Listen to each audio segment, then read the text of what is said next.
Hi guys, today we will talk about how to fix Twitter playback error on settings. We will click here on settings, then we come here to settings window here and we go down.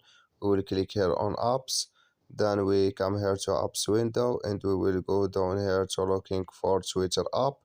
We will just go down here to find Twitter and we will find Twitter here. We will click here on Twitter and we come here to this is window like you say. We click here on force stop, then we click here on OK, and we click here on storage and we come here to storage window.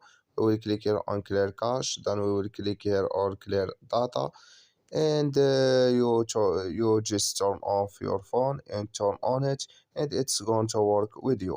So that's all now. I wish you a great thank you for your watching. Don't forget to support us by like and subscribe, and see you in next video.